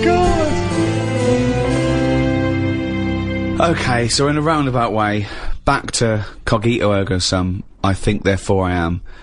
Descartes, pondering, how do I know this isn't a dream? Well, he concluded he doesn't. When he took it further to, how do I know I even exist? He quite rightly concluded that, well, if I'm even pondering this question, I must exist. Whatever I am, wherever I am, the fact that I'm questioning, introspecting, thinking at all, I think, therefore I am. Because I'm even thinking, at least I know one thing, that I exist. That's all he said, Karl. I don't understand why he had so much time on his hands to be worrying about this. At the end of the day, get on with it. You're not doing shit all, Karl. So why are you so annoyed at other people who aren't doing anything? You're going out in the morning, you're staring at worms, at bugs, you're staring at the sky, You're wondering why it writing hasn't fallen books on your that head. you're making up. You're making up the books. That isn't researched. What do you mean making it? What up? is it that you're doing? One of the chapters in your book about travel was Australia. I've never been there myself. Forget it then. Throw it away. No, because you can still have You make up thoughts on- stuff about a grub eating a biscuit. We're all the same. Well, I mean, what is that? That's not. But I laughed. Yeah. So I enjoyed that book. Listen, everyone like me who That bought book that is book, absolutely pointless. it is in my lavatory. Every time I pop in there for a shit, Yeah. just take it off the shelf, have a little read. Yeah, Great fun. And I'm down to about 4 pages because sometimes I forget to get bog roll. But listen, that is a fun book to wipe your ass it's with. a great It was, book it to wipe was your ass me, with. but that book was good for me. I don't Yeah. know if anyone enjoyed it, but I was emptying my worry hole. And at the end of the day, Worry hole and a problem hole. emptying Hold your on. worry hole. Is that different to the problem hole? Your worry hole. it's next to it. Once the problem ball is being processed through the hole, is it deposited through the worry hole? All I'm saying is, you're right, I do watch a lot of insects and stuff, and you never see them wasting time. They're always doing something. An ant's carrying something somewhere. Sometimes I watch it and it goes somewhere and comes back again. You think, does it know what it's doing? But at least it's trying. What do you? Now, if there was a What big... is it doing though? What is that ant doing? work. It's building a house or... What's the point? Everything it does is pointless. How can you say that? It's pointless. I'll tell you what, if there was a bigger sort of being looking over the world and they went, right, let's look at the human race, and, well, they'd look at the ants first and they go, right, they've got their hands full, they're carrying big stuff, they try to save time by carrying stuff that's way too big for them, really. They could do that between 3 of them, but they don't. They're all grafting hard. Then they go, right, hit the human button. They hit the human button, they watch the humans. The amount of people who are just sat about doing now. They're reading about Amy Winehouse, Lily Allen in London at 2 a.m. So what? What are we doing? I agree with you, but what are you doing? You see, the ant analogy, joking aside, I think there you hit on the fact that life is about working for what you get. And I'm right behind that. I am right behind that. I think that's, I think that's absolutely true. That's what I meant. What's dangerous is... A boiling kettle to an ant. At the end of the day, right? Yeah, but that's evil, isn't it? What? You know, I mean, you sometimes make out as if I'm an evil man. We had an ant problem in the garden. Suzanne said, we've got to get rid of these. And I said, well, it's a bit out of order, they are outside. And she said, yeah, but there's getting a lot of them. She went and popped the kettle on. I said, I can't handle this. I went in, right? What, you didn't want to see the ant burn? That's sweet, you know, they're there. Yeah, they might be causing a problem, but I don't want to see this mess. Now, the thing is, she went out, she poured the hot water on it, I left it a few minutes, I went out, I had a cup of tea, I thought, it's a waste of electrical line. Yeah. So I took my cup of tea out there, and I'm sat there, and then I just saw one come back from wherever it had been. One ant. He looked devastated. Because that had been away. As far as that was concerned, it had been out to get a leaf or whatever. Came back, devastation. And it's that's the thing, it summed up death for me, that. The ants that are dead, they didn't know anything. Suddenly they were there, next minute, load of water, dead. It's the people who are still living in life that are the saddest, aren't they, after death? And that summed it up. What do you think? That ant would have been better off being there when it happened. How could you tell the ant was... What do you think? So you saw him... I mean, they run around in circles anyway, don't they? But this was just kind of going, what's going on? And what did it slow down when it got nearer the nest? Did it drop the leaf and then you see it run the last few inches? It just kind of got close and it was like a double take almost. Almost like it got near the hole and then it was like, hang on a minute, this can't be it because no one's around. And then it walked on and it went, no, it is the hole. And it went back and it just sort of stopped for a minute. Ah. And that for me, that's the sort of thoughts Descartes should have been having. What? Things that you can look at as a human and appreciate it and understand it and go, yeah, that's true, that is like life. Instead of, oh, am I awake, am I asleep or what? No. Well, you might as well be asleep because you're doing nothing else. Oh, God! Oh, Descartes! Winehouse, Allen. Slammed. What do you do towards enjoying your life? I don't normally enjoy the thing when I'm doing it, it's after. It's like that holiday. When I was on holiday. What do you mean you don't enjoy the thing when you're doing it, it's after? What's an example of not enjoying the thing at the moment but you do after? You didn't enjoy the holiday? Say like the holiday, I've just been you enjoyed away. coming off holiday? What? I want to hear it. You enjoyed the holiday. You did enjoy the when holiday. I'm there, I had fleas biting me. Yeah. I had mosquitoes biting me. Yeah. There was a funny smell of damp in the bathroom. I was worrying, getting in the sea, thinking, is there stonefish in it? Right? Now, you've got all that going on. Yeah. When you get back, you forget about the damp smell. You forget about the fleas, because the bites have gone. They're not as much of a problem. Yeah. So then your brain starts going, well, hang on, what did I enjoy? And you go, I enjoyed the dorada fish I had that I've never eaten. Yeah. That's an experience. At the time, I wasn't enjoying it, because I'm thinking, when I get back, I'm going to have fleas on me again. Yeah. So you remember all the good stuff. It's like an old person when they're dying, and they go, I'm having flashbacks. They don't say, I'm remembering the time my shoes were too tight. What do they say? They're having they're going, oh, I loved the time with that. I was wearing flip-flops. No, they enjoy, they have flashbacks Like of the what nice then? holidays. What do you think you'll the look back? holidays and that, you'll go, oh, the lovely hot summer of '79. So you don't enjoy anything you enjoy while you're doing it? At the moment in time, it's I always don't understand afterwards. that. I mean, that is the oddest thing I've ever heard about. I think there's actually a medical term for it. There's someone who's unable to enjoy, to receive pleasure, to take pleasure. It's really weird, that is really weird. No, because you're busy doing the thing. So you haven't got time to enjoy it. So you can't enjoy something you're busy doing, because you're busy doing it, you can't possibly enjoy it? Or you don't know if you're going to enjoy it because it hasn't finished yet. Well, Carl, but listen, I know from the, at the moment... say this. Listen, Bungee jumping. I'd love to be able to do it. I bet you get a brilliant feeling as you're falling. Yeah. But I wouldn't be enjoying it because I'd be going, is the thing going to snap? Right, okay, well there is something about that. Extreme sports, there is a reason why you're doing it. It is the after effect you enjoy, because it's the fear and then the endorphins that rush to you and you go, my God, I survived, isn't it brilliant? That's a feeling of euphoria, so that's... No, you're having a nice dinner. Right, okay. Now, when I get a menu given to me in a restaurant... Yeah. I go, right, what am I going to do here? Yeah. Right, well, when I came here, I thought I'd have some lamb chops. They've got lamb chops, great. Wonder how much to give you, because I quite fancy this pudding they've got. Right. Now, I have the lamb chops, it comes with extra veg. I eat it, I enjoy it. The pudding I wanted, it's gone out the window, I've got no room for it now. Yeah. But you enjoyed the lamb chops. You enjoyed the lamb chops, you can only get packed so much enjoy. If you're enjoying all your life all the time, there's no point in regretting anything. That's just greed. No, but I was looking forward to the pudding. Well, you shouldn't have eaten all the veg. Yeah, but I was enjoying it at that point. But then you take the pleasure that you had at that point. No, because I wanted a pudding. Yeah, but you didn't want a pudding, or you've had a pudding. No, because I would have had it for the sake of having it.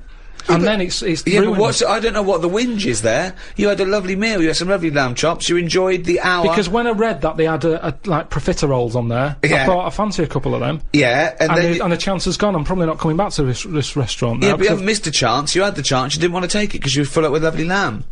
It's not like you didn't enjoy the lamb and the veg. If you'd not enjoyed that, I can understand your point. But you had a lovely time eating the lamb and the veg. If the bloke came here and said, you can have the profiteroles if you eat this lamb you don't like, you go, oh, and you ate the lamb, you didn't like it, but now you're full, then you could whinge. You wish I hadn't been forced to eat the lamb, I could have the profiteroles.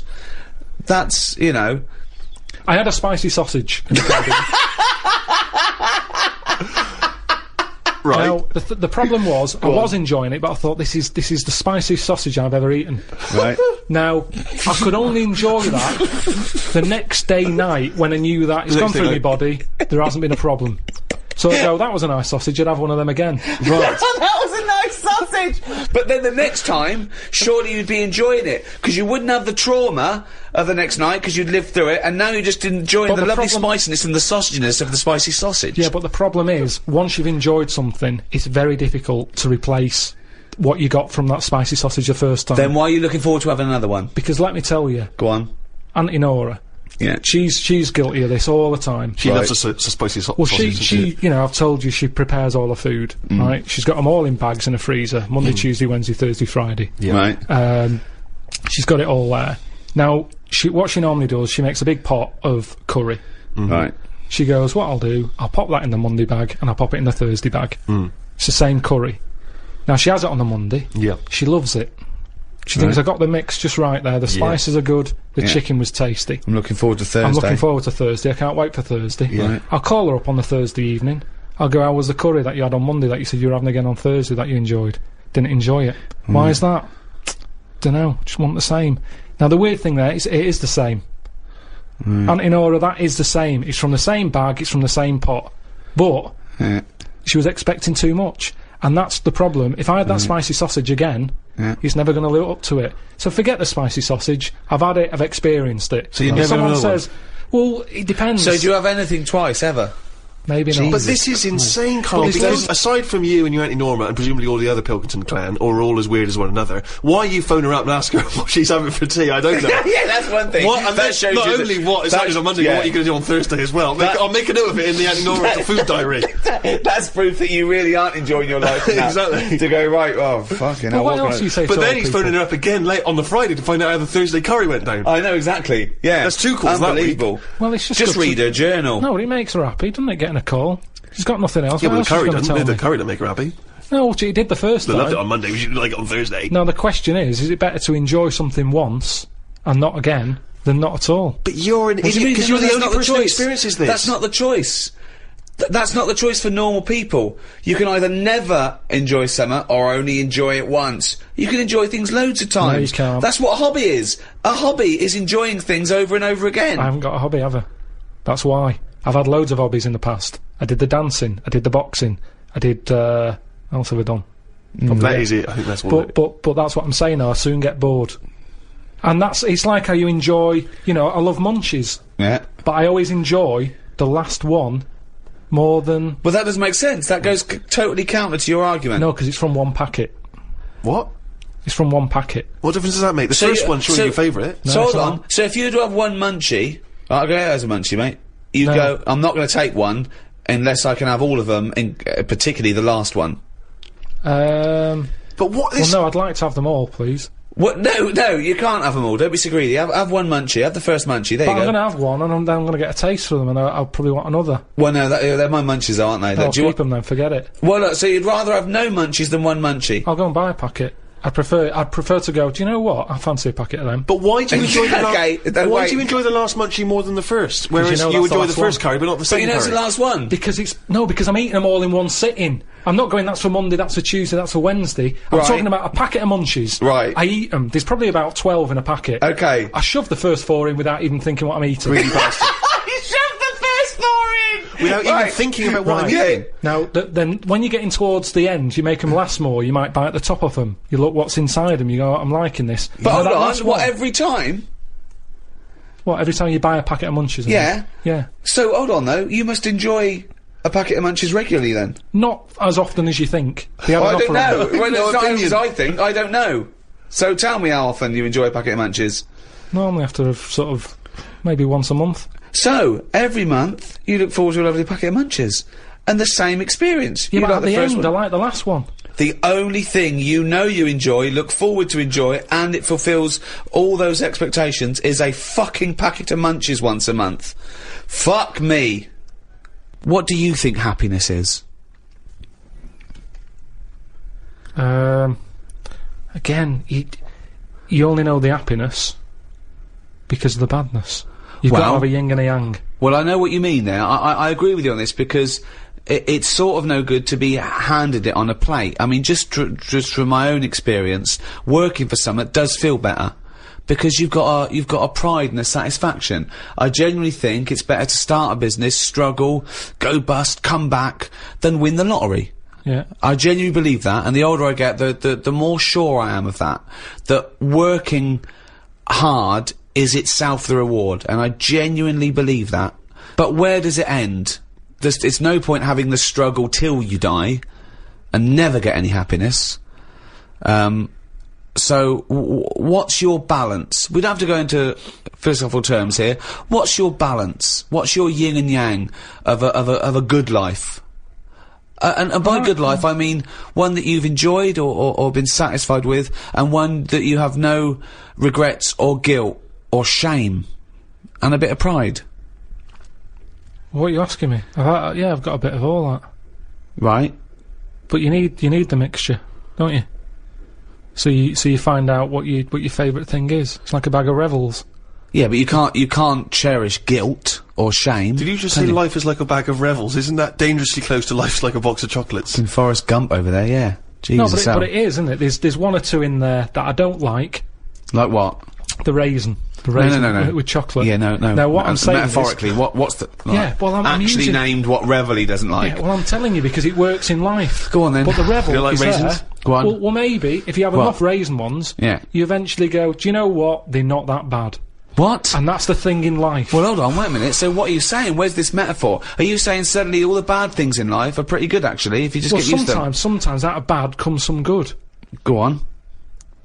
At the end of the day, the Revel thing. What happened to the munchie here? Well, again, with life, if you have too much munchies, you get sick of the munchies. So move on, mix it up. What mixes it up? Bag of Rebels. You've got a bit of everything in there. Right. Even the ones you don't like, you might like in the end, you'll go, do you know what? I was wrong. Okay, lose the analogy now. Actually just talking about Rebels now, in life. What has he enjoyed before? What would you have written to Jim will fix it to fix for you? What would have given you pleasure as a kid? Dear Jim, can you fix it for me to do what?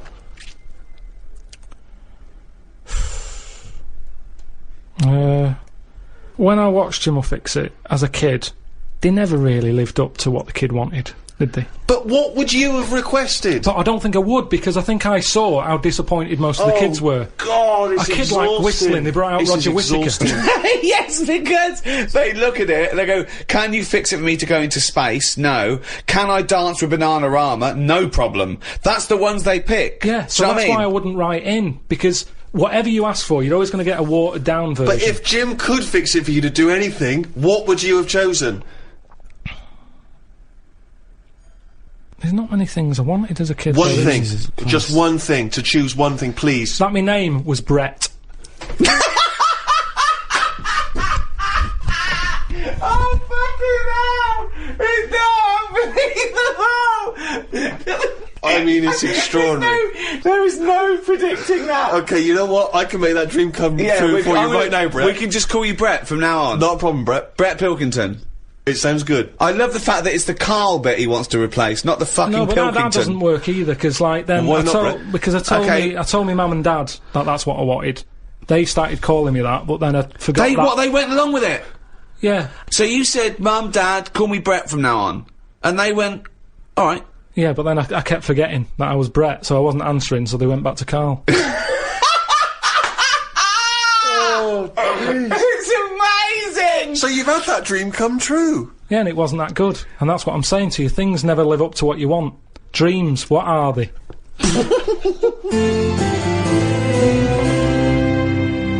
Taking one of the big themes of philosophy further, why are we here? What's the point of life? What is it to be human? The ethical upshots of some of the technological and medical breakthroughs pose, you know, more of their own questions. Cloning, is that a person in its own right? Well, of course it is. What about if you grow that for harvesting without the brain? So growing kind of vital organs, Yeah. presumably in a laboratory. What about that, you know, stem cell research? Is it, you know... I mean, there's weird things happening all the time with all this transplant stuff. Read about one who, you know, a way of sort of, you're saying, oh, it's just a bit of meat. Yeah. You're saying, no, it doesn't No, matter. what I meant, organs can't have rights and feelings. No, but and listen stuff. to this. Go on. So, It's going to be bullshit. no. No, the sensors went up. Would you like a small wager? Beep, beep, beep, beep. The sensors went up when he said, right, listen to this. Okay, I'm going to bet you £5, Rick, that this is not bullshit. Don't let me down, Karl. Okay, I'm going to bet you, they found out it was the heart of a chimp and the bloke selling like bananas. Okay. And the doctor bought it half price at a market. I've got faith in Karl. I don't think he's going to let me down here. Not when we're talking about philosophy. He's going to have done some careful research. Okay. Let's take a wager. £5 is coming my way. So, what happened is, do you know, like, people do, donor cards? Mm-hmm. Someone filled one out saying, if I die, you can have my kidney, right? Mm-hmm. So, anyway, he died. He said, get the kidney out. They got the kidney out of him. Someone who needed a new kidney, they were like, over the moon, there's a new kidney on the way. But this person who who needed the new kidney had a couple of things. What? He wasn't very good at driving, Yeah. and he couldn't stand yellow biscuits. Right. Couldn't stand yellow biscuits. Okay. He just didn't like them. There was Okay. something, he didn't know why, he's just never liked them. Anyway, they pop it in, he's having his tests done, he's in hospital for a couple of days, goes home, goes, could do with a yellow biscuit. What's the fuck's a yellow biscuit? Just a, Banana baldies? What are you talking about? just a yellow biscuit. Who decides? I like all biscuits except yellow ones. Where is this I'm just telling you what supermarket? happened, Right. and it Well, I turned don't know out- why. I don't know what the colour of the biscuit's got necessarily got to do with it. It's like a phobia. It's an Right. odd phobia. Oh, so he fears the combination of yellowness and biscuitiness. Right, so a bloke... He doesn't mind biscuits. I don't mind yellow. Don't ever put them together. That's my worst nightmare. So, right, I'm confused as to who's got what, whose kidney. There's a bloke's received a new kidney. He hated biscuits. He's that not were very good yellow. at driving. He hates custard creams. Right, but now, suddenly, after the hospital transport, after the operation, no, a custard really cream. fancy yellow biscuit. Yeah. Okay, does he go out for a drive at any point? he went driving. He Right, loved because it's driving. going to be terrible. He loved swerving driving all over the road. What? What? Hold on, what? He It's loved only- driving. He liked driving all of a sudden. What? But he hated it. I know, but this is what's weird. It's bollocks. The kidney is a filter system. But if you have something for long It's enough... like getting a new tea strainer and suddenly liking Yellow Biscuits and driving. No. The kidney has no impact on anything. No. It's like how if you knock about with someone, you pick up their little things that they do. Right. Suzanne kept saying to me, that's a nonsense. I said, stop saying that. You've suddenly picked that up from someone. I said, you've never said that before. And you've done it 3 times in about 2 days.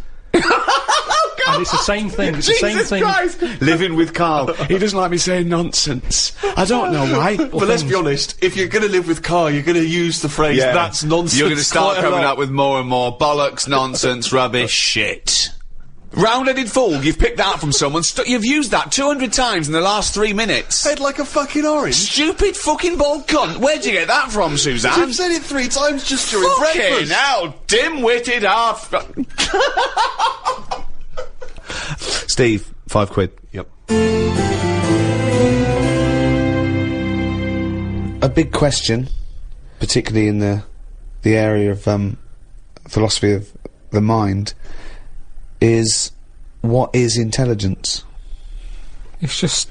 it's what you know, isn't it? Well, that's knowledge, isn't it, really? Yeah, it's a form of knowledge, intelligence. No, I don't think it is. Why not? Because intelligence, really, is everything from the ability to retain knowledge, to understand it, to apply. It's probably a little bit like the difference between how fast the computer is and how good the program on that computer is. It's no good. I'd say I've got a brain that can work stuff out. But sometimes, if I tell it too much, it can't remember all of it. Now, if I had a brain that had loads of memory space, Yeah. tell me as much as you want. Well, that's important. That's And you important keep to. it. But yeah, but that some people say that's what intelligence is, isn't it? Memory. It's no good saying he's brilliant. He learns 10,000 facts a day. Really? Yeah, he forgets them the next day. Yeah. Well, that's Right. what I'm saying. Well, yeah, but what good is that? Trivia is nothing. It doesn't it's show good, intelligent. It's good for chat. It's good for chat, innit? When you're out and about, if you meet a stranger, it's good to drop something in, like, you know, Go on. What would you drop in? To show you're intelligent. Well, just to meet you've just met me at the bus stop. You think here's a nice fella. Steve's at the bus stop. There he is. He's there. He's got his little duffel coat on, his little scarf, his file. He's got his little glasses. They're a little Yeah. bit mudded up where some ruffians have like thrown mud at him, and I've seen this, and he's cried and he shat himself. Well, that's not true. Yeah, and he's run to the bus stop to go home to his mum. That's not okay, true at all. so at the bus stop, there he is. You come along, you go, oh, who's this nerd who shut himself? That right? would never happen. Right, Would never right, happen. and you I'd have sit- fought though. I'd have had a fight with him. Yeah, and you go, okay, he's obviously intellectual, look at him. And he's gone, and he's looked at you, and he's gone, Jesus Christ, you look thick. Prove him wrong. No, what I'd do... Go on. There's no point just having one fact. Right. I'd wait for him to start a topic, and I'd show my intelligence by having a fact on the topic he's brought up. Okay. Because we can all have one topic Yeah. that you go, oh, I'll show this off, and then, you know, someone goes, oh, has he been talking to you about the peanut fact again? And Yeah. you go, he's obviously telling everyone, then it's just a boring answer. Okay, so I might just say to you, you know, what are your views on mathematics?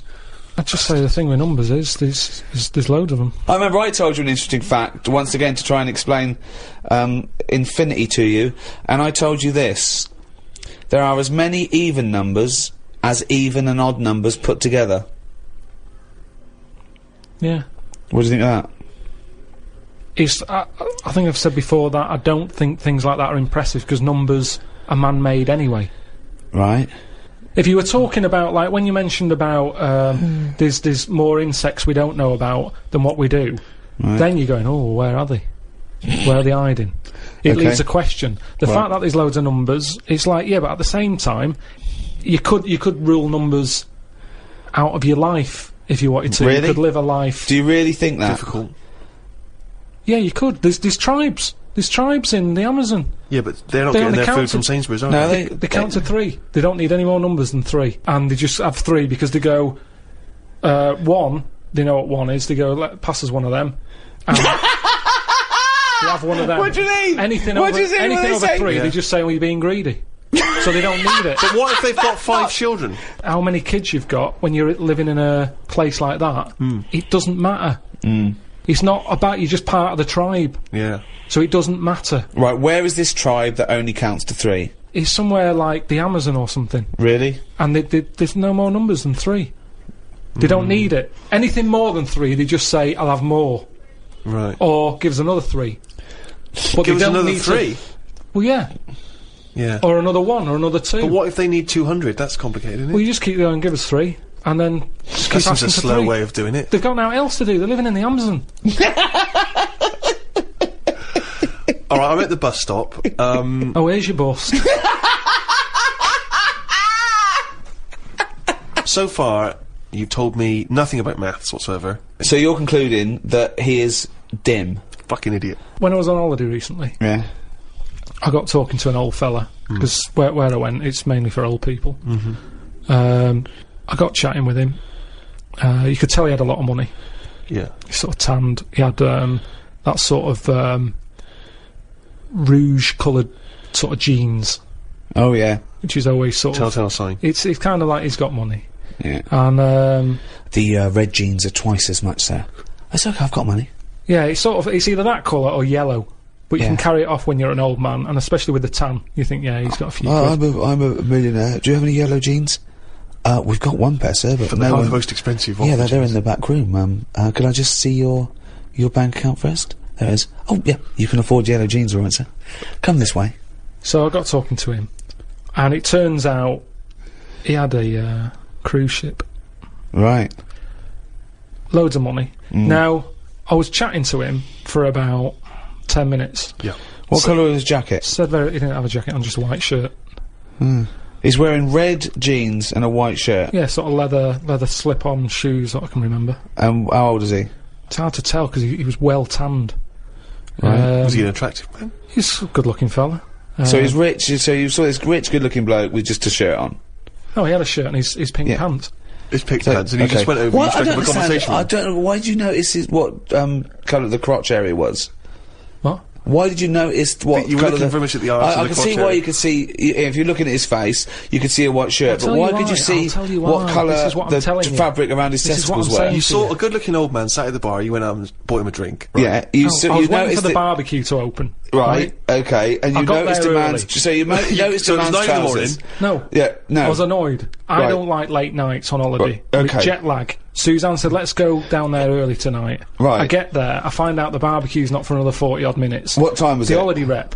Well, I don't know, it starts at 8. You're so I have to noticing wait for people. 40 You're minutes. noticing old men's genital coverings, but you don't know what fucking time it is. Yeah, but what get I'm your saying, story What I'm straight. saying to you is, the Right. reason I noticed his pants is because what he was talking about, Right. there was no reference points. I didn't have a clue what he was going on about. Right. What was he talking about for your eyes to wander down to his penis, is what I'm trying to say. What made you look at his penis? Because I got bored.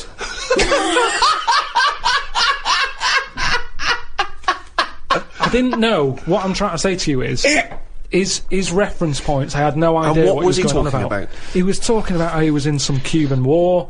He told me about how he'd met President Reagan. He told me something about how he'd cut up a cow once. There was And so, Who is this bloke? I don't know. I think he's a maniac It's fucking who has Dexter. spilt blood on his trousers Yeah. whilst hacking up his dead wife. He's gone insane. He's jithering and chatting away, claiming he owns a cruise ship. he told me he spent 36 grand on furniture. And when I sort of looked at him like, You're what have you been beautiful. buying? And he's going, oh, well, I needed a couple of shade lounges. And it was just, there was nothing I could relate to. He lunges. nothing. Wasn't she in a TV series? I don't understand why you have no interest in either being in a Cuban war, having met Ronald Reagan. Because- why is that